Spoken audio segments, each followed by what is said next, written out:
Et tout de suite, nous passons à Isabelle Gounin qui va nous commenter cette décision du conseil d'administration d'Orange de maintenir Stéphane Richard à la tête de l'entreprise. C'est bien ça? Oui, tout à fait. Alors Stéphane Richard a été largement reconduit donc à la tête de l'entreprise puisque en fait donc il y a eu 13 votes pour, une abstention et un vote contre. Alors les syndicats se sont immédiatement félicités de la nouvelle. Il est vrai que Stéphane Richard est un patron qui est apprécié par les syndicats et par les salariés dans l'entreprise. Vous le savez, il a su rétablir une sorte de paix sociale au sein de l'entreprise alors qu'elle avait été touchée justement par la nombreuse vague de suicides. Vous vous rappelez de cette époque qu'il avait beaucoup ébranlé, qui avait beaucoup ébranlé donc Orange à l'époque. Et Didier Lombard, le président de l'époque, n'avait pas véritablement su redresser l'entreprise à ce moment-là. Alors visiblement, le revirement de l'État s'explique par le fait que visiblement donc l'État a pensé que ces trois représentants donc n'auraient pas réussi à emmener avec eux l'ensemble du conseil d'administration. Un conseil d'administration, je vous le répète, donc composé de 15 personnes et 4 administrateurs indépendants avaient depuis longtemps manifesté leur intention de soutenir donc Stéphane Richard à la tête d'Orange. Et puis donc dernière raison, eh bien la mise en examen de Stéphane Richard ne l'empêche pas d'exercer ses fonctions de PDG. Il peut voyager librement, il peut exercer ses fonctions. En revanche, donc la seule contrainte qui lui est imposée, c'est de ne pas rencontrer les autres protagonistes de l'affaire Tapie. Voilà donc autant de raisons qui visiblement ont poussé le conseil d'administration d'Orange donc à maintenir Stéphane Richard à la tête du groupe. Merci beaucoup Isabelle. Une réaction tout de suite. Philippe Chary, vous êtes responsable FO du secteur France Télécom. Vous étiez venu sur ce plateau presque assuré de votre syndicat, de la solidarité avec Stéphane Richard, de son soutien. Toujours paradoxal de voir des syndicalistes voler au secours des patrons. Oui, alors par rapport à mes classiques, je veux dire. Oui, et je sais qu'ils sont nombreux et très diversifiés, oui. Non, mais soyons clairs, ça se résumait pas à ça, la question. Vous avez bien compris que si les organisations syndicales ont manifesté leur souci de voir une stabilité à la tête de l'entreprise, c'est bien sûr parce que Stéphane Richard a apaisé la situation sociale de l'entreprise après la grave crise de 2009, mais c'est aussi parce qu'on vit une situation qui est très critique par rapport à l'avenir de l'entreprise dans un monde des télécoms qui est très chahuté. Nous sommes au milieu du gué concernant la manière dont va s'organiser le déploiement du très haut débit en France. Nous sommes à un moment clé par rapport à la stabilisation du marché des mobiles et il y a énormément d'enjeux très très pointus, très critiques. Nous n'en ignorons rien dans cette maison. Et je peux vous en parler largement si vous le souhaitez, parce que le vrai sujet, il est là. C'est pas au-delà du sort personnel de Stéphane Richard, vous avez bien compris. Une réaction, après le rappel des titres, on va refaire un portrait un petit peu approfondi de cette personnalité de Stéphane Richard. Cécile Ducotrier, le bilan de Stéphane Richard, pour l'instant à Orange, il est plutôt positif parce qu'il a éteint tous les incendies que son prédécesseur avait laissé se consumer. Avait allumé, oui. Pour certains syndicats. Effectivement, son bilan au niveau social est plutôt bon. Aucun syndicat ne le nierait, même si effectivement il y a encore beaucoup de contentieux, notamment sur les salaires et sur les embauches. Il a réussi à faire en sorte que les gens se suicident moins. Il y a encore des suicides chez France Télécom, mais on n'est quand même pas dans cette période de 2007-2009 qui était vraiment... une période de grande souffrance. Il a assoupli la gestion des ressources humaines, enfin il a commencé par faire en sorte que soit stoppé ce qu'on appelait à l'époque les mobilités forcées chez France Télécom. On obligeait les gens à se retrouver un poste en interne très vite, et ce qui conduisait en général à un départ négocié ou pas d'ailleurs, parce que ces gens étaient en souffrance. Il a arrêté les fermetures des petites agences et puis il a ouvert des négociations avec les syndicats qui ont duré des mois et il a renoué le dialogue. On va y revenir. Stéphane Richard confirmé et conforté à la tête d'Orange par le conseil d'administration. 13 ont voté pour son maintien. Il y a seulement un vote contre et une abstention. C'était loin d'être gagné il y a encore 5 jours lorsque Stéphane Richard a été mis en examen pour escroquerie en bande organisée dans l'affaire Tapie. Par 13 voix pour, une contre et une abstention, Stéphane Richard est donc maintenu à la tête d'Orange. Pour l'instant, écoutez la manière dont le président de la République en a parlé hier dans son émission de M6. Je ne veux rien faire qui puisse déstabiliser cette entreprise alors qu'il y a une instruction judiciaire. Donc tant que Stéphane Richard peut être dirigeant de cette entreprise sans qu'il y ait de conséquences de la procédure judiciaire, il restera. Donc demain, les administrateurs diront... le mandat que Pierre Moscovici donnera aux administrateurs, aux deux de l'État et la Caisse des dépôts à celui du troisième, ça sera de dire il peut rester dès lors que la procédure judiciaire lui permet encore d'être dirigeant de cette entreprise.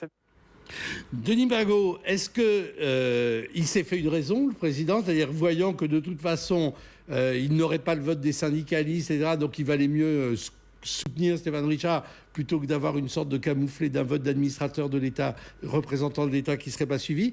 Et sur le fond, est-ce que vous êtes choqué par cette attitude ? Il y a quand même quelque chose d'étrange dans l'attitude de l'État dans cette affaire. Premièrement, Stéphane Richard est présumé innocent, c'est un fait. Deuxièmement, on est dans un moment politique quand même où les notions de transparence, d'exemplarité, à la fois des dirigeants politiques, mais plus généralement des dirigeants, est mis sur la table. Le pouvoir a menacé d'une loi sur la rémunération des chefs d'entreprise et finalement le CNPF et l'association l'APEF... Même le MEDEF. Hein. Et le MEDEF et l'APEF ont décidé de réguler un peu cette question-là. Donc au moment où on est dans cette phase-là de volonté de moralisation, comme on dit, l'État se retrouve à voter pour la reconduction à la tête d'une entreprise qui est très liée à l'État, dont l'État possède 27% encore du capital, de quelqu'un qui est mis en examen pour escroquerie en bande organisée, ce qui n'est pas mis en examen pour une affaire marginale ou privée, mais qui est quand même ce qu'on appelle aujourd'hui une affaire d'État. Alors, Stéphane Richard est présumé innocent, donc a priori, il faut respecter cette présomption d'innocence.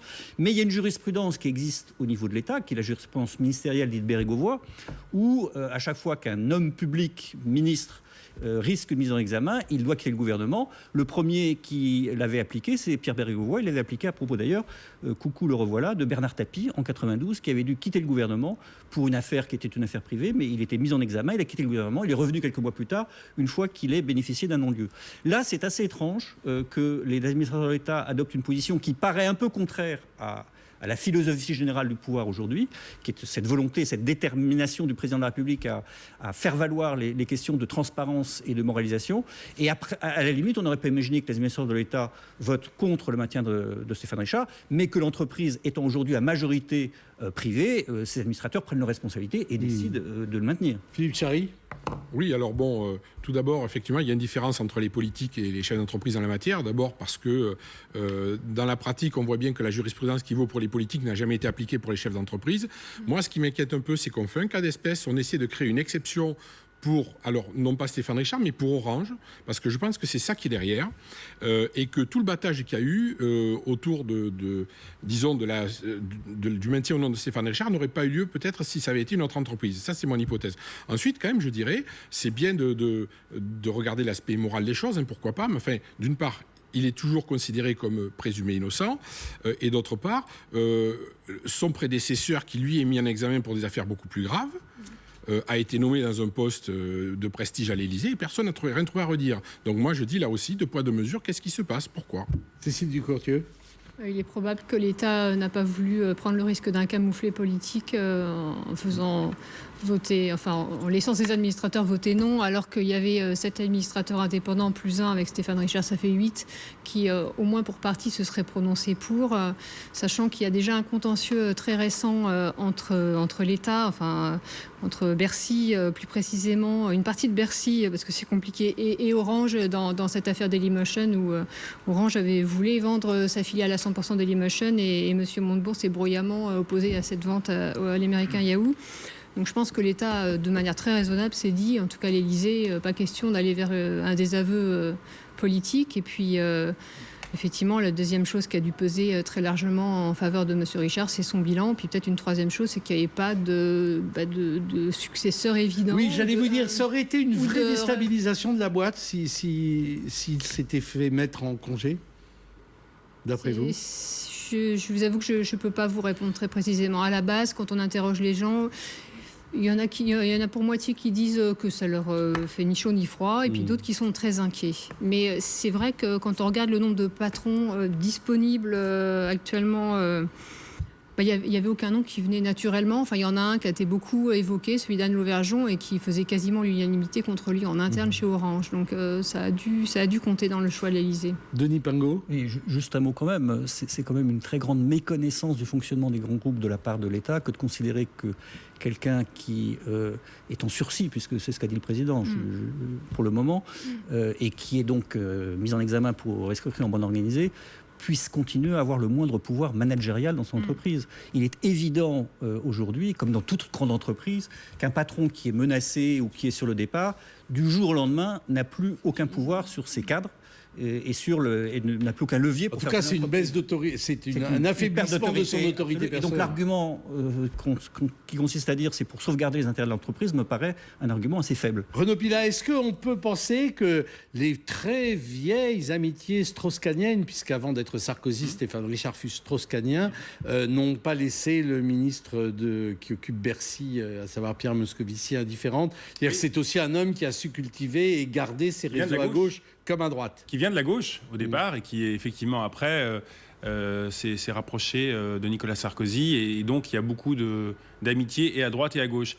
Il y a peut-être chez François Hollande également une décision avec un caractère politique. C'est montrer qu'il est présumé innocent, que l'enquête suit son cours, et quelque part Stéphane Richard serait aussi un simple maillon peut-être d'une chaîne de décision, et qu'il n'aurait pas agi seul. Et donc François Hollande laisse faire l'enquête, laisse faire la justice, mais ne veut pas finalement focaliser sur Stéphane Richard parce qu'il a d'autres noms en tête, peut-être. Peut-être.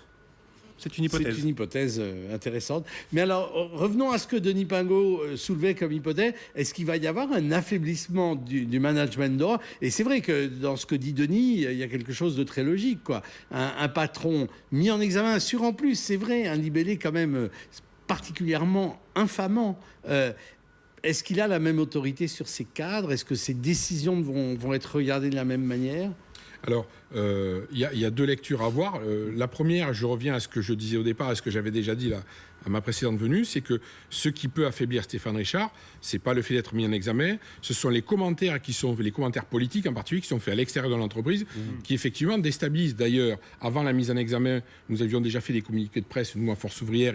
Après les déclarations de Montebourg, pour être clair. Par exemple, et même à l'époque où, dans un journal, il avait été évoqué son remplacement par Anne Lauvergeon, puisqu'on en parlait, nous avions aussi fait un communiqué à plusieurs étapes. Donc, ce qui l'affaiblit, c'est pas la mise en examen, c'est bien les commentaires politiques qui sont faits autour. Ça, c'est une réalité, mais ça, on ne les empêchera jamais, qu'ils soient mis en examen ou pas. Ensuite, bon, honnêtement, je pense qu'en interne, vu le fonctionnement des entreprises internationales aujourd'hui, très honnêtement, c'est pas ce qui se dit là aujourd'hui qui va l'affaiblir de manière forte et durable au sein du personnel. Enfin, en tout cas, au sein de l'encadrement. Après, au sein du personnel, c'est une question d'image. Le sentiment qui domine aujourd'hui, quand même, c'est un peu on va dire la crainte, la peur par rapport à l'avenir de l'entreprise. C'est quand même ce sentiment-là qui domine au sein de l'entreprise. C'est pas après, bon, chaque individu a des opinions personnelles par rapport à l'affaire, mais ça, c'est un autre sujet. C'est quand même pas ça qui domine le plus. Ce matin, l'action d'Orange grimpait à plus de 3%. C'est la preuve que pour le marché, en tout cas, Orange, qui est dans une situation complexe, on l'a rappelé tout à l'heure, ne pouvait pas se payer le prix d'une crise de gouvernance. C'est possible, après 3% pour une action à 7 € et quelques, ça fait pas... Enfin, c'est pas considérable non plus. Et on en vient d'ailleurs au sujet de la situation d'Orange, à la fois en bourse et donc sur le marché des télécoms. Et faites-nous un point là-dessus, justement. Donc en bourse, c'est une société qui est massacrée, comme on dit, donc qui a une action qui est très basse, qui a une capitalisation de mémoire d'à peu près 20 milliards, donc 2 fois moindre que son chiffre d'affaires annuel, qui a signé la plus mauvaise performance du CAC 40 l'année dernière, et donc c'est la résultante d'un parcours sur le marché des télécoms qui est équivalent à celui de ses homologues européens, c'est-à-dire que Orange est un opérateur qui est soumis à beaucoup de réglementations qui viennent de Bruxelles et qui lui imposent des baisses de tarifs de prix final aux consommateurs. Et est-ce que l'étranger d'un pas, mais que nous avons, c'est Xavier Niel en plus? Voilà, par ailleurs, il y a une situation concurrentielle en France qui est énorme. Enfin, je veux dire, la concurrence a énormément augmenté avec l'arrivée de Free et de ses low cost l'année dernière, en début d'année. Et voilà, et France Télécom, c'est une société qui fait encore 50% de ses revenus en France. Donc C'est QFD, comme on dit en mathématiques. Donc, c'est une société qui est chahutée sur les marchés, dont les perspectives à moyen terme ne sont pas réjouissantes, parce que les perspectives de croissance en Europe sont ce qu'elles sont. Les perspectives de croissance internationale sont assez limitées, parce que le marché des télécoms est assez difficile partout ailleurs, même sur les marchés en très forte croissance. En Afrique et en Asie, il y a à la fois pas beaucoup d'opérateurs à vendre, ceux qui sont à vendre sont chers, et sur ces marchés en forte croissance, il y a aussi beaucoup de concurrence avec des opérateurs locaux. Donc voilà pourquoi les investisseurs ne se précipitent pas sur l'action Orange. Et Philippe Chary, est-ce que Orange a pas joué un peu à l'apprenti sorcier avec justement avec le dernier arrivé Free, cette façon de prêter très généreusement ses réseaux pour finalement se retrouver en boomerang l'effet de la concurrence? Alors, tout d'abord, le contrat d'itinérance aurait existé avec Orange ou avec un autre, quoi qu'il arrive. La question, c'est, comme le représentant du gouvernement dans une table ronde que nous avions organisée vendredi a dit, il s'agit d'un passager clandestin. Passager clandestin, pourquoi? Parce que pour l'instant, les investissements, on ne les voit pas, ils vont à perte. Quand on dit qu'on vend des forfaits à 0 €, ça veut dire qu'on considère que la valeur du travail est à 0. C'est-à-dire que le travail des salariés dans les autres entreprises n'a pas de valeur. Bon, nous, on considère que c'est insultant, c'est exaspérant. Tous les personnels d'Orange, comme des autres opérateurs, trouvent ça exaspérant. Donc la question, oui, mais vous lui avez foutu un peu le pied à l'étrier d'une certaine façon. Tous les opérateurs étaient en négociation avec lui, et de toute façon, il y aurait eu un contrat d'itinérance. La question est, jusqu'à quand va-t-on tolérer un passager clandestin qui fixe les règles du jeu, qui a les moyens de payer le billet mais qui ne le paye pas, et qui en plus dit dans quel sens l'avion doit aller? Jusqu'à quand on va tolérer cette guerre des prix qui a déjà détruit plus de 30 000 emplois depuis 1 an et demi en France sur le secteur des télécoms, quand on compte les opérateurs, les distributeurs indépendants, les sous-traitants dans les centres d'appel et les fournisseurs. Bon, tout ça fait que l'investissement est en panne chez beaucoup d'opérateurs. Heureusement, chez Orange, on a réussi à le maintenir parce que l'opérateur a l'air un peu plus solide, mais ça en est à tel point qu'effectivement, on va vers ce que Bruno Defin finalement a annoncé il y a quelque temps dans les Échos, et pour lequel il avait été attaqué en justice d'ailleurs par Xavier Niel, c'est qu'on va effectivement vers la destruction de 60 000 emplois en France. Et il faut lutter contre ça. Et aujourd'hui, nous, on attend des décisions pour dire arrêtons le massacre, arrêtons la guerre des prix. Cécile Ducourtieu, vous partagez cette analyse de la déstabilisation absolue que Free a... Oui, on ne peut pas nier que Free, en arrivant sur le marché, il a enclenché une guerre des prix contre laquelle aucun des concurrents de Free Mobile, en l'occurrence Orange, Bouygues Télécom, SFR et tout un tas d'autres dont on parle moins, qui sont les opérateurs mobiles virtuels, voilà, ils ont été obligés d'y aller aussi. Parce ils que sont sinon, totalement honorés, ces engagements d'investissement qui avaient été verbalement pris, en tout cas. Là, il y a une guerre des... Oui, je sais. Voilà. Vous connaissez la guerre des arguments des uns et des autres. Voilà, il y a beaucoup de gens qui disent que non. L'ARCEP, donc, qui est l'autorité de régulation du secteur, sera l'arbitre en dernier recours. Elle l'a déjà été en début d'année dernière, où elle a dit OK, ils sont dans les clous. Elle a été très contestée pour cette prise de position. Le rendez-vous est pris, je crois, dans 18 mois, quelque chose comme ça, pour voir si effectivement Free déploie un réseau 3G, comme on dit, mobile dans les temps. Donc voilà, mais c'est vrai que Free a créé un véritable tsunami sur le secteur et qu'il y a beaucoup d'emplois qui ont été perdus. Et par ailleurs, c'était une très bonne nouvelle pour les consommateurs parce que maintenant, oui, mais à quel prix? On paye moins cher. Bon. On peut payer un t-shirt à 1 €, on est très content, et puis de temps en temps, au Bangladesh, il y a un atelier qui s'effondre et ça fait 1000 morts. Ben là, on a un peu la même chose. Alors si tout le monde trouve ça bien, ben allons-y, mais il y a un vrai problème de régulation par le consumérisme. Le consumérisme, la vision court terme est électoralement payante, mais très destructrice du point de vue économique. Il faut à un moment donné être raisonnable et dire que ce qui est le fruit du travail des gens a une valeur. Et ça ne vaut pas 0, ça ne vaut pas rien. Et donc la question du pouvoir d'achat ne se règle pas par le fait de faire du dumping ou de massacrer les prix. Ça se règle par le fait d'augmenter les salaires. En tout cas, c'est le point de vue de Force ouvrière. Voilà, on ferme cette page consacrée à Stéphane Richard. Donc je vous le rappelle, le conseil d'administration d'Orange a décidé le maintien à la tête de l'entreprise, bien que c'est un bémol. Un administrateur indépendant, Bernard Dufault, a été chargé d'une mission, une mission de suivi au cas où la situation change, pour faire écho à la déclaration du président de la République hier. Donc on peut dire Stéphane Richard est maintenu, mais d'un certain point de vue sous surveillance et pour complaire à Denis Pingot, peut-être en sursis. Deuxième titre de l'actualité, chez Orange, on ne change pas de patron. Le conseil d'administration vient de se réunir de façon exceptionnelle, 5 jours après la mise en examen de Stéphane Richard dans l'affaire Tapie. Autour de la table, 15 administrateurs, 13 d'entre eux ont ce soir voté son maintien. Le résultat est sans appel. Écoutez ces premières réactions recueillies auprès des syndicalistes de l'opérateur. J'ai voté contre le fait qu'il y ait une accusation si grave qui porte sur le président directeur général de France Télécom Orange.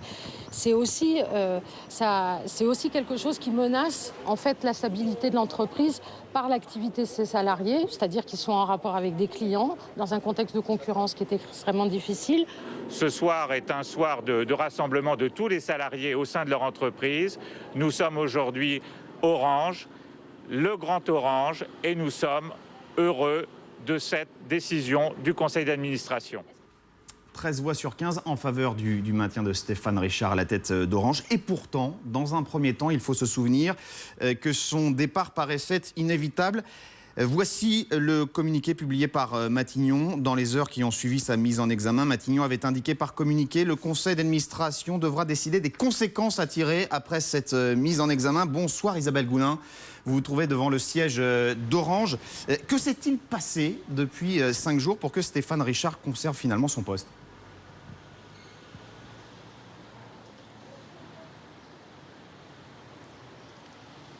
Oui, alors visiblement, donc l'État s'est rendu compte qu'un changement à la tête d'Orange pourrait déstabiliser fortement l'entreprise. Vous savez que Orange a été fortement touché par toute une vague de suicides depuis les années 2010. Aujourd'hui, l'opérateur subit la concurrence de plein fouet des autres opérateurs télécoms. Alors face à tout cela, eh bien évidemment, Stéphane Richard a su rétablir une sorte de paix sociale. Il est apprécié à la fois des salariés et des syndicats de l'entreprise. Et puis enfin, sa mise en examen elle-même ne l'empêche pas de rester donc patron à la tête d'Orange, justement. Donc il peut aujourd'hui exercer ses fonctions. Sa seule contrainte, c'est de ne pas rencontrer les autres protagonistes de l'affaire. Alors il peut voyager et par exemple, il a décidé notamment d'aller dès cette semaine voyager en Roumanie. Il se rendra en Roumanie dès jeudi et vendredi pour un voyage d'affaires. Merci beaucoup Isabelle Gounin devant le siège d'Orange à Paris. Et ajoutons que l'action Orange gagne 3% à la clôture de la bourse de Paris.